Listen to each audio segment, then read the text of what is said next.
میں آپ کو بتاؤں، حیران ہوتا ہے آدمی اللہ رب العالمین کا جو بندوں کے ساتھ تعلق ہے۔ وہ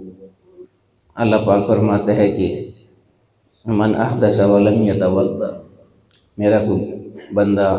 اگر بے وضو ہو جائے کسی بھی وجہ سے، واش روم گیا یا اور کسی وجہ سے بے وضو ہو گیا کسی بھی وجہ سے، من احدث جو کسی وجہ سے بے وضو ہوا میرا بندہ، ولم یتوضا اسی وقت پھر دوبارہ وضو نہیں کر لیا، پاکی نہیں حاصل کر لی، فقط جفانی تو اس نے میرے ساتھ بے وفائی کی ہے۔ اللہ پاک فرما رہے ہیں وہ بندہ جو بے وضو ہوا کسی وجہ سے اور پھر اس نے اسی وقت وضو کر کے اپنے آپ کو پاک نہیں کر لیا تو اس نے میرے ساتھ بے وفائی کی ہے۔ ومن توضا، اور پھر جس نے وضو کر لیا، یعنی بے وضو ہوا تھا اور وضو بھی کر لیا، اپنے آپ کو پاک بھی کر لیا دوبارہ، ومن توضا ولم یصلی رکعتین، اور وضو کرنے کے بعد پھر میرے حضور 2 رکعت نماز نہیں پڑھی یا 2 سجدے مجھے نہیں کر دیے، میرے سامنے سر نہیں جھکایا، فقط جفانی تو اس نے بھی میرے ساتھ بے وفائی کی ہے۔ ومن صلی رکعتین، اور ایسا آدمی جو بے وضو ہوا تو اس نے وضو کر لیا اور 2 رکعتیں بھی پڑھ لی، ومن صلی رکعتین، جس نے 2 رکعتیں بھی پڑھ لی، ولم یدعونی، اور مجھ سے پھر کچھ مانگا نہیں، اس نے بھی میرے ساتھ بے وفائی کی۔ یہ اللہ پاک فرماتے ہیں کہ اب مانگنا مجھ سے، جب میری بارگاہ میں کھڑا ہو گیا وضو کر کے، اب مانگنے کا وقت ہے، کیوں نہیں مانگتے ہیں؟ مانگ جو دل کرتا ہے مانگ،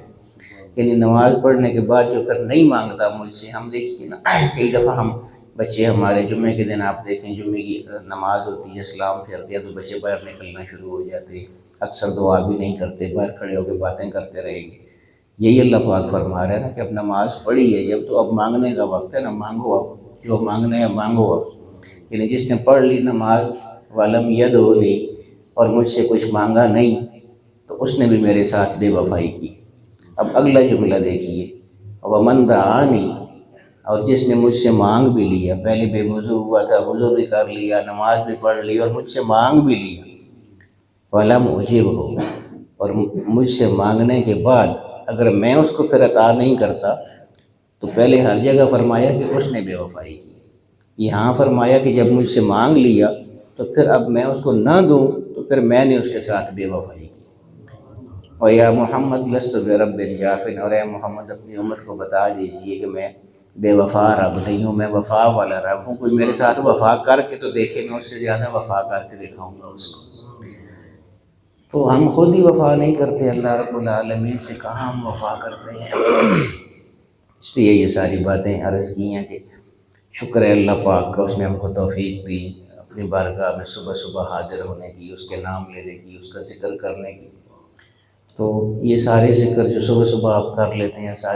سارا دن آپ کو اس کی برکتیں حاصل رہتی ہیں۔ کوئی رزق کر رہا ہے، یعنی کوئی کام کر رہے ہیں،